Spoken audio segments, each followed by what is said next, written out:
Hey guys, what's up? We just finished watching Married at First Sight. I, again, don't know the number of the episode, but it's season 12, and it was the month-versary episode. And let's get right into this review. We're going to try not to make it lengthy at all. Before we do that, I'm Will. And I'm Tamar. And let's go. Okay, so, and thank you guys for commenting. We appreciate it. And I'm going to try to get back to responding to you guys. Anyway, let's get into I'm gonna try my best too because I've been wanting to, but definitely going forward. Yeah, but please, we love your comments. Okay, anyway, let's get into this. Okay. All right, can we just start with Paige and Chris? As you know, this is why everybody really, comes here for. Yes. Okay. Oh, okay. So first things first. Paige, I see Chris playing basketball in some room. I don't know. And Paige comes strutting in a little spaghetti strap sports bra. Okay. And they're playing basketball. And I'm like, Paige, why are you giving this a fighting chance? Because I think she said something about giving this a fighting chance. And yeah, so Chris said he was not going to give up and he was fully invested. That's what I put in my notes. Chris clearly, as we can see, is not fully invested in this process. Maybe he thinks he is, but he's really not. From what it looks like, not fully invested in this process. That if in this process, while he was applying to the show, he slept with his ex, that's not being fully invested into this process. Going to buy your ex a car without consulting your wife, that's not fully in the process. So so basically Paige brought up how Chris was engaged twice, and Chris did not want to talk about like how he was with the first fiance for a few months, just like he was with Mercedes for a few months. So Chris has a pattern. He doesn't do long-term relationships. He just wants to just get married off the bat. And I think it's more so, especially Chris being a former minister, and being a Christian, sometimes you can't. Some people have this mentality. Well, you can't just sleep with anybody, but if you sleep with your fiance, it's different. I can convince you to sleep with me if you're my fiance. You're special. I find that part funny as well. Like Chris just couldn't tell her how long they've been together. Like he said he was 20, right? He said he was about. He said he was 20, which is BS because Chris is 28. And at the beginning of the season, he said it was 6 years ago. And so he wasn't 20. This was like 6 years ago, 5 years ago. He moved to Atlanta around the same time that he was coming off that engagement. So I think like what I find, like Chris, I'm like, what are you hiding? Like, why is it so hard just to tell her how long you've been with this person? And like you pointed out what Paige was wearing. I said to myself, I'm like, what are you doing, Paige? You're playing ball. Why are you wearing leggings, some belly shirt, with a jacket around your waist? Like, come on, the cameras know what you like. What are you covering up? Who are you hiding from? And then she had the nerve to show up to playing pool with a topless, like, belly showing again. Okay, let's get to the pool scene. That was my note too. I put Paige belly shirt again to play pool. Camera is all up on her body. You see her butt. You see her tight jeans. You see her little waist beads. The camera was just showing off her body. And the thing is, Paige knows what Chris likes. Yep. She knows it's all about her body, her sex. Like, he basically called her a butterface. And you know what a butterface is, right? No. That, actually, yeah. You told me before. Yeah, that everything looks good but the face. So I heard that before, but I didn't know it just now. so Chris basically called her that, like basically said that to her, and so now all of a sudden, Paige is dressing like this, and she's seeking, like she's like, is she trying to like wear his attention? You know I what guess I mean? yes, because what did Chris say in that scene? Chris He said he was getting more attracted to no, her. he said yes, but he said Chris actually said that. I thought I wrote that down. Oh, he loved her body. Yep. He yep, loved her shape or something like that. Mm-hmm. So basically, she knows her husband. Yep. So, and she knows that's a way. Like, if I can't get him this way, I can get. I'm sorry, I can get him that way. But the thing is that so in my notes, I was just reading. Hold on.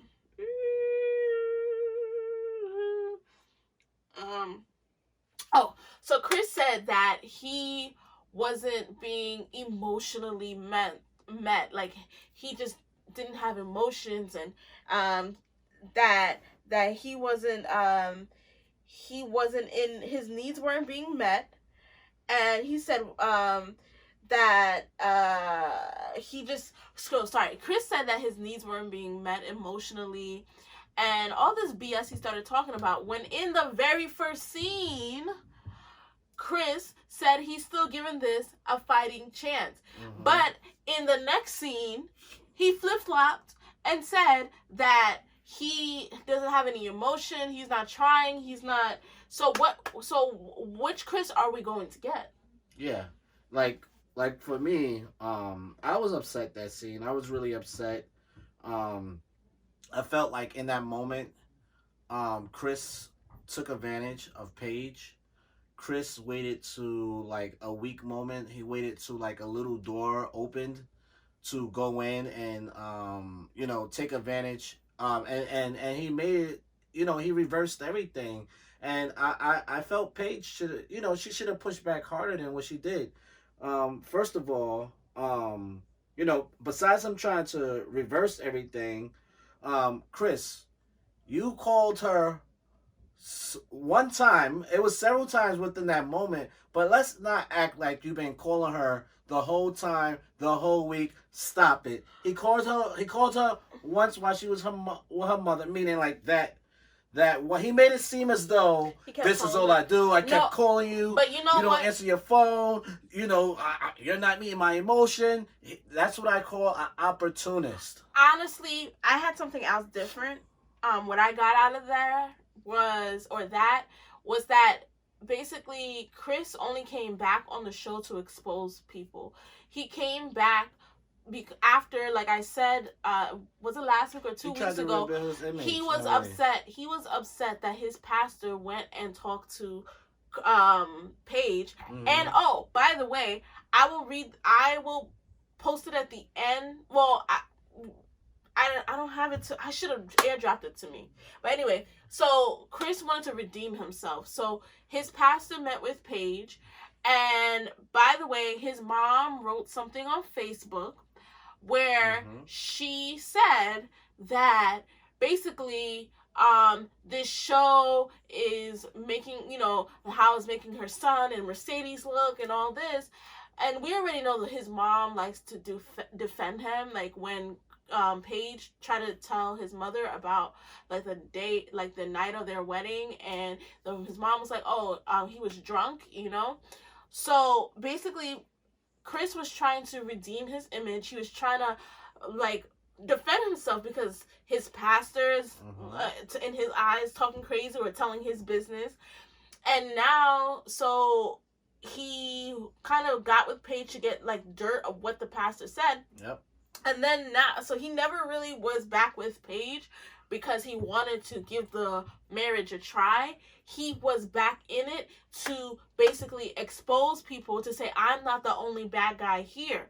So when he told Paige, you only do this for the cameras, exactly, he was trying to call Paige fake. But we wasn't buying it. No, I actually believed him at that point. I didn't think Paige was fake. She was hanging out with her mother that day, and what he did was he called her like 6 times, probably back to back, knowing that she's not going to answer. And she said, you could have texted me. He said, I'm not good at texting. I do phone call. She said you could have followed up with a text. And then he tried to make it seem as though she's this horrible person. She doesn't answer her phone. She doesn't communicate. He took advantage of a weak moment. The door opened and he flew in, and he made it seem as though behind cameras she's this one person, and on camera she's another person.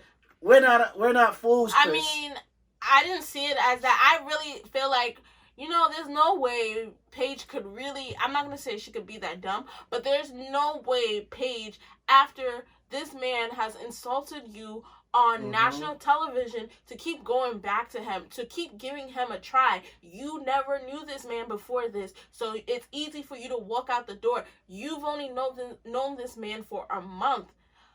So there's nothing tying you to this man except for the fact that you guys are legally married, but at this point you can truly get an annulment. Yeah, that's true. I honestly think that Paige, so I can see Paige, because Married at First Sight, people, like the people on the show, if they do not fully go through the process, they have to pay the show $20,000 to $50,000, which is which is understandable, because I said this about last week or 2 weeks ago. Each couple gets their own set of producers and camera people that follow them around for their 12 hours of shooting a day. So if they quit and leave the show, that is people losing their jobs. That is people, the cameramen don't have a paycheck. The producers don't have a paycheck, because every single couple has their own set. So it's not like they can jump to the next couple. So I understand the fine. Now, the rules state that, or in their contracts, allegedly, they don't have to stay married, but they have to stay on the show. So Paige does not have, Paige can just talk about how this experience has changed her outlook and her view and lead them on. And if they choose to film her, they choose to film her. So I can see Paige not wanting to pay that fine, but they did also give her a way out. Yeah, they told her she could have left. So from that perspective, I'm sorry, I don't mean to cut you off. No, go ahead. From that perspective, I can see Paige doing at this point for the cameras, because there is no way that she keeps running back to this man. But at the same time, I think that Paige really was in it, but I don't know. No, you covered what I wanted to say. Like, I was going to say, I think she was really in it. I don't think it has anything to do with a paycheck or her trying to stay around and not get fined. I believe, she really was in it. And because of her Christian values, she's probably looking at it as, I'm not supposed to divorce my husband, no matter what. And I totally agree with that. Yeah. Okay, now, next couple. Do you want to just go to Clara? Do you want to do like fun, boring fun kind of thing? We can. All right, so let's go to Clara and Ryan. So Ryan has never told anyone that he loved them. And again, that could be his upbringing. That could be how he is. There are people, especially, well, he's a millennial, so, us millennials are more loving. But, like, if you think about, like, the generation before our parents, the silent generation, which is the generation before the baby boomers, they did not tell their children they loved them. Like, that, so there are people who's in their 30s that never heard I love you from I wouldn't say their parents. All, but not all, but I'm saying there are people who have never heard. Did you ever hear, when was the first time you heard your mother say she loved you? My situation is different. I know, but just think about it like that. Yeah. Like you gotta ask someone who's actually grown up with their parents. Okay, well, my parents didn't have that, so I always heard I love you because they made the conscious decision. But I never heard I love you from their parents. So I don't know. But I'm saying there are people who we don't know how Ryan's parents were, or if he could be one of those people that are just not that emotional. But he loves to the full extent. The way he burned the CD before their marriage, the way he wrote his vows, he truly believes in love, and that's why he takes it so seriously. And I believe, like, even the moment of him wanting them to blindfold themselves. Yeah, he's a romantic, but he takes love so seriously. He's not just going to say it, and just because someone doesn't say I love you doesn't mean that they don't love you. And I think Clara is so used to moving fast and I just love everybody, and she doesn't take it seriously. She doesn't take life seriously to, like, she didn't take when he was trying to pour out his heart when they were eating their donuts. She didn't take that seriously. She said she doesn't take sex emotionally seriously. So to her, it's just like, why isn't it? You need to tell me you love me. But she, even though, like, I got sort of a different perspective from that. So I agree with everything you were saying. I also feel like Claire is basically Clara. She's basically no matter what situation they're in, it seems like she's really bothered by the fact, they're not having sex, and you can see her attitude. But if it doesn't bother her emotionally, she shouldn't playing out in everything. You're right. And like, for example, she was moving her stuff in slowly, but she was changing everything around, and you can just see, like, you can see it all in her face. Even when they were sitting down at the table, the emotions were showing, But what I find interesting, and my different perspective on when they were remember they were having the couples, the double dating thing. Oh, I was gonna bring that up. And next. They were talking about love in that moment, him saying the word, and she basically said in that, talking to the camera crew, like, she wanted him to say the word. And I was confused because I thought she would rather have sex than the word. Like, I'm looking at it like, you're not really looking for him to say that. You're really looking to get sex out of him. So my question is what do you want, Claire? Clara. So the thing is with Clara, like I said, I feel like she needs therapy. But second of all, with Clara, she doesn't, like, okay, what I wrote about, so let's go to the double date. So in the double date, Clara mentioned, or it was either Virginia or Clara mentioned Virginia that, and Eric. Yeah, that's not what I'm saying. Is Clara or Virginia mentioned that the girls bonded, but those two clicked more. Yep. And I said the reason why those two clicked more is because those two are ditzy. Like, Virginia's like, I'm gonna get drunk and party all night. Woo, sorority girl. And Clara is, I just love everybody. Oh, like, they're both ditzy. So they both, I'm not gonna say they don't have substance, but they don't have the, like, a consciousness. They're more free spirited, but you could be free spirited and have a consciousness. So they both have a ditziness to them. So I feel like that's why they clicked. And then they said, Ryan and Eric clicked, and we know Ryan is very conservative, and we've seen Black Boy Ryan's friends, and so, and him not being proud of who he is. But anyway, so I'm like, ooh, is he a Candace Owens? That's in my head. That's what I thought. I was like, ooh, is he a little Candace Owens? But so that's why they clicked. But anyway, I was gonna say that Virginia is such a ditz because, if I'm not mistaken, in the last episode, didn't Clara mention to Virginia that Ryan can't say I love you, has a hard time saying I love you? So why didn't she have the brain enough to think, maybe talking about Eric saying he loves me is not a good situation if Ryan is having a tough time saying I love you. Producers could have reminded her. The producers probably could have set them up for that. No, I don't. I honestly truly believe Virginia just wasn't thinking. Okay. She was just like in my head, like this girl literally opened her heart to you to tell you this man can't say I love you, and then he Eric said I love you. Da, da, da, da. So I was like, oh my goodness. Yeah, it's to me I'm still confused with Clara. I don't know what she wants. You know, she doesn't know what she wants. I don't think it's the word she's actually looking for. And remember when they're sitting at the table, she made it clear. She said, "I'm not gonna rush. I like it to be natural." So I think she wants to feel wanted. So yeah, I don't know what happened to her growing up. I don't know what happened when she went to Bible school. I don't know what happened to her, but something happened in Clara's life where she wants to feel wanted. So if a man doesn't want to have sex with her, or doesn't want to say I love you, it's like, what about me does he not want about me? What about me does he not desire to have sex?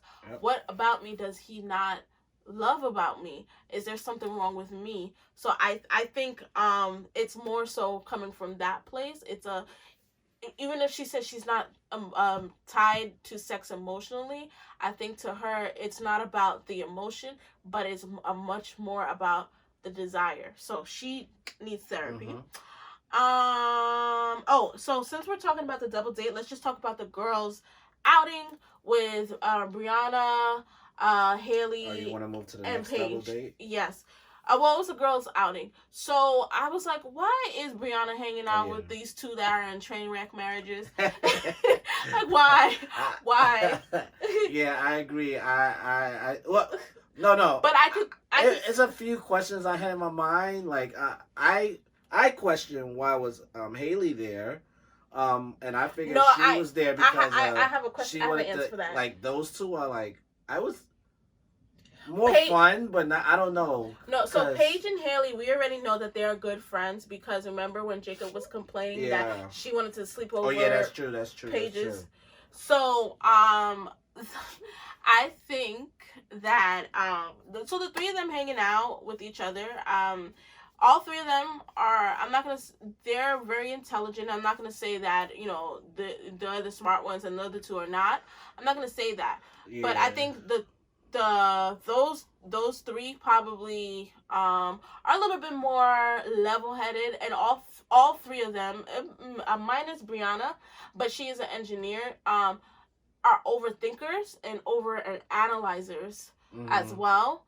And I was gonna say, you know what's funny? I think the reason why Paige and Haley get along so well is because I see a little bit of Chris in Haley. So whatever the experts saw in Chris that they thought would be compatible compatible with Paige, I believe Haley has some of those characteristics. Can we talk about Haley and Jacob? Yeah, we can. That we all know.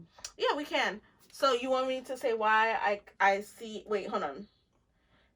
First, let's go into the sorcery and all that stuff that was going on. Okay, wait. First, when they were at their little dinner, Haley was like, "Oh, we're finally sleeping in the same bed." Oh yeah. All right, so let's talk about the witch, the tarot reader. Sorry, let's talk about the tarot reader that visited them. So I think Haley did this to Haley is a self-sabotager, and I think she did this to sabotage and say, "See, I knew we weren't meant to be together," and it backfired because everything that the reader said was like, "You guys should be together." So she looked pissed. And what made it worse is everything that the reader was saying. It was like, "No, it's your fault, Paige." Yeah. And I was she like, likes to control the relationship. Yep, and she needs to open up. She's her own worst enemy. And so I thought that was hilarious. Like she's always looking like, it can't be me. What about you? What about you, Jacob? Yeah. Like the lady said, the moon and their lights meet up, something like that. Yeah, so it totally backfired on her. So I thought that was hilarious. And then after that it kind of got worse. Yeah. You want to go into that part? Yeah, because I think I wrote the. So I have here like yeah, them talking about they don't have no connection really. Okay, wait, And you I have felt to like, set that up. So they were at the go ahead. winery. Yeah. So they went to the winery to watch their anniversary video. Mm-hmm. Like I said, and I think I've said this on almost every video, they're so awkward. You could hear them crunch. So whatever they were eating, it was crunching up on the screen.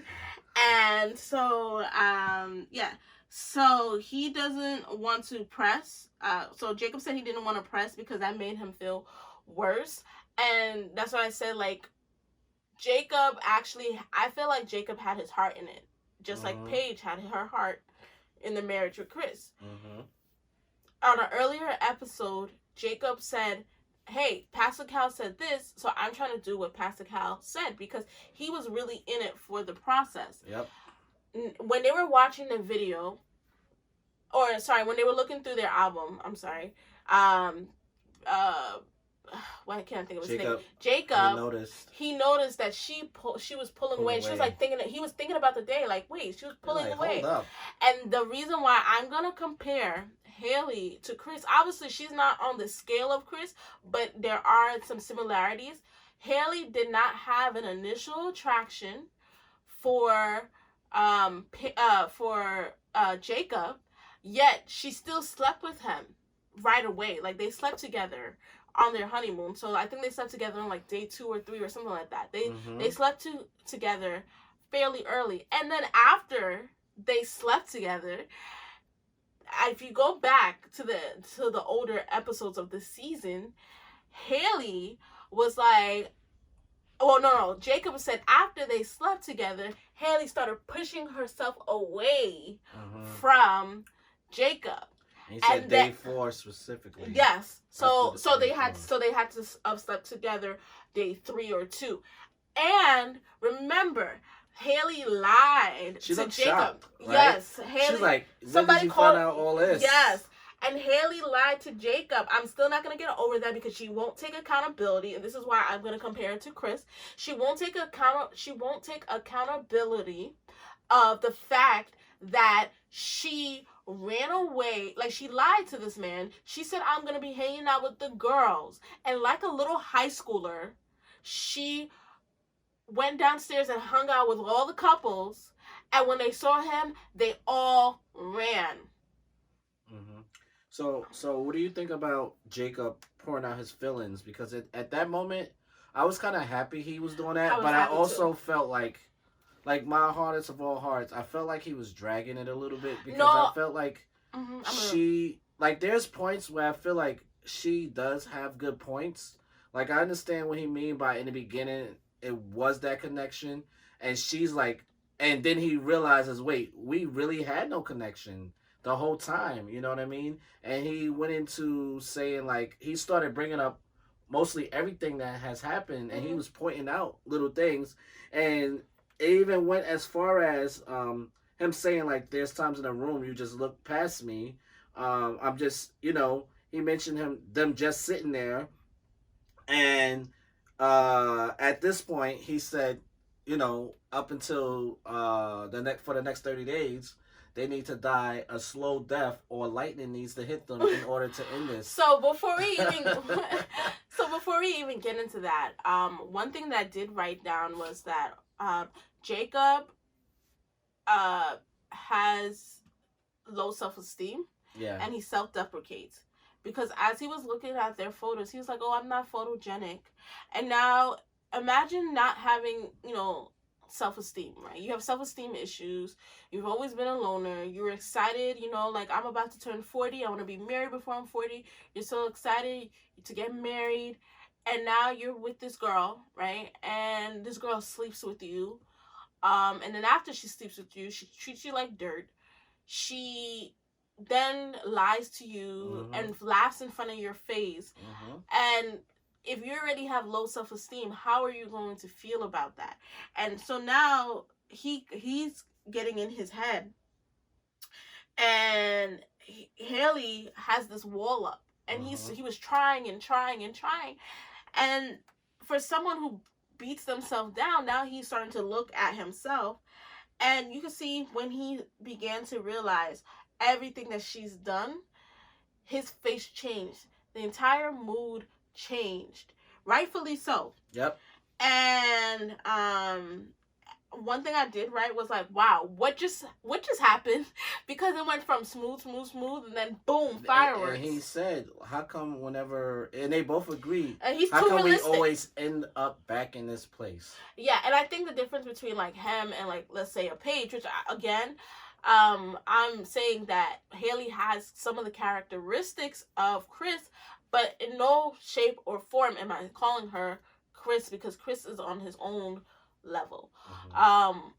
However, what I'm saying is they have similar characteristics, but the difference between Paige and Jacob is not going to take Haley's mess. He tried. She continues to put a roadblock. She continues to not take accountability. So he's very realistic, and he's going to point it out, and he's going to be like, I don't need this. I'm old. You can't teach new dog new tricks. You don't want to take accountability, and I'm done trying because every time I try, you shut me down. So let's just ride this thing out till the divorce. Yep. Brianna, Vincent, Virginia, and Eric are pretty easy. I like both of these couples. Both of those couples are definitely going to last. Let's talk about Brianna. Let's talk about Eric and Vincent. Eric and Virginia. So, I thought it was sweet. Virginia had a little picnic for Eric. I thought that was very sweet. She was listening to him. One thing that was like a kind of like a fighting point with them. It's a living situation. Virginia doesn't want to move to Eric's. This is what I'm saying about Virginia not thinking straight. Eric owns his house. He has to sell his house. He's not going to pay 2 mortgages. Are you going to help him pay his mortgage? Do you have the credit to like also buy the house along with him? Like, it's a lot of factors. And he has a nice house. I don't get it. He really does. And not your type, but he hasn't. Well, because she said she wants something on their own. So one thing I forgot to mention this with Clara and Ryan. So I've been watching the show for a long time, and when Married at First Sight first started, the show did not give couples their own apartment. The couples either had to move into one of each other's places, or they would have to go and find an apartment together. So, and I actually like that because they had to discuss their finances, discuss how how much like does each person make, and what they could afford together. And the show did give them like $1,000 for the month or something, they gave them a little bit of money. And I actually like that better than them just getting a house given by the show, because it's a fantasy world. It's still not the real world. I felt like it was more the real world when, like a real couple, they had to either move in with each other or get a place together. Because then that's where you have real life arguments, real life stuff. So Virginia is making this big stink saying, I don't want to live where you live. And it's just like, girl, you just bite the bullet, live there for 3 months. And I think a lot of the issues she has, like the runaway bride, runaway issues, I really feel like that stems from her mother. That stems from, that's definitely some childhood trauma that is coming up. And like I said, she needs therapy. A lot of the people on the show needs therapy before they need a marriage. And so you can continue your notes on them, because I don't want to cut you off. Well, you pretty much covered everything. That was, she made it clear she didn't want to live at his place. He said, "Wait, this is the first time you actually made that clear to me." Yeah. I question, is she hiding something?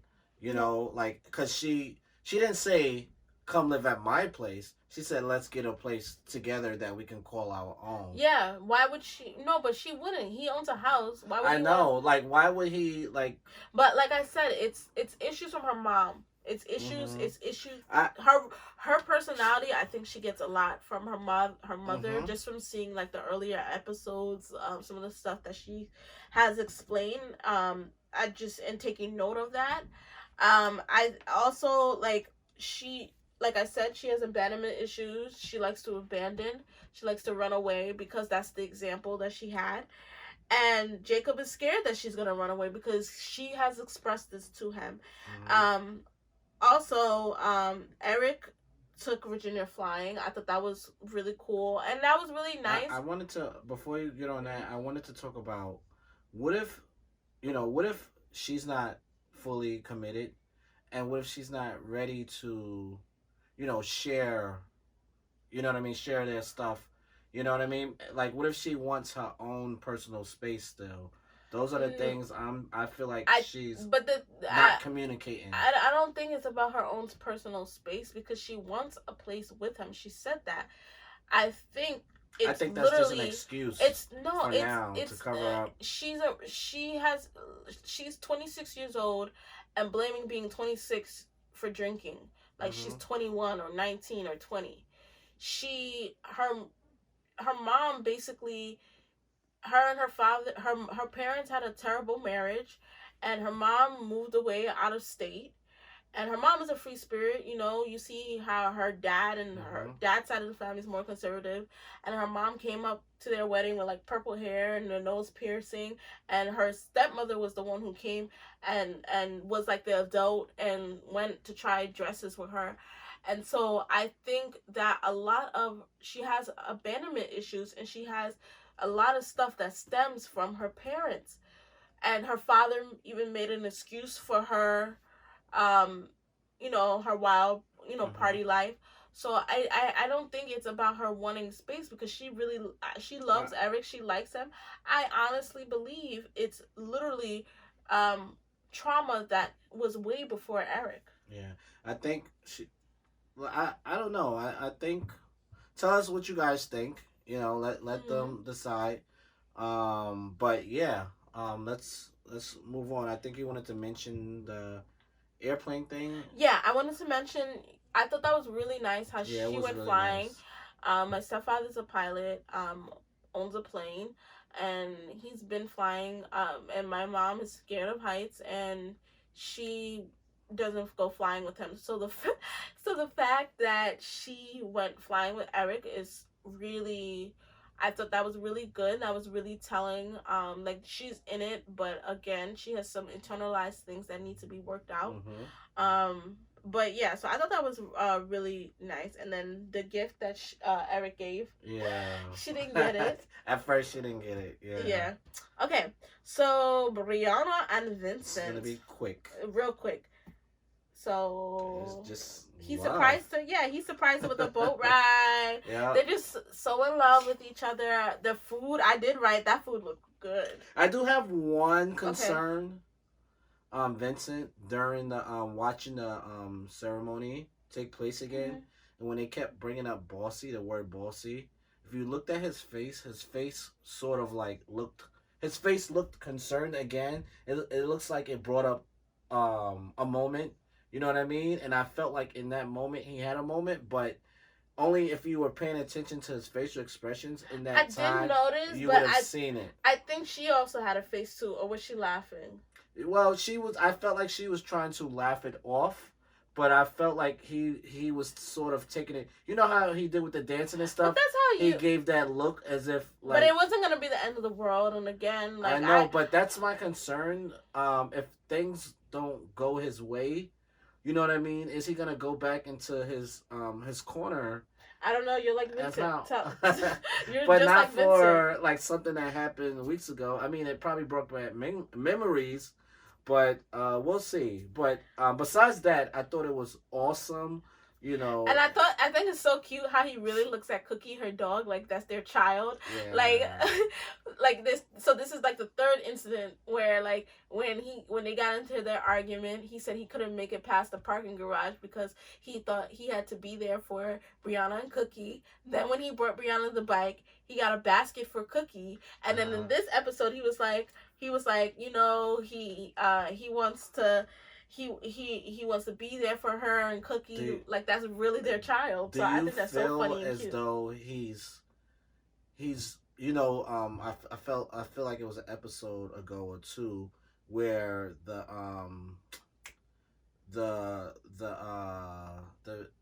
judges, what do you call them? The experts. The experts, they asked him, "Are you doing this to win her over, or to, or are you being yourself?" And I think he's being himself.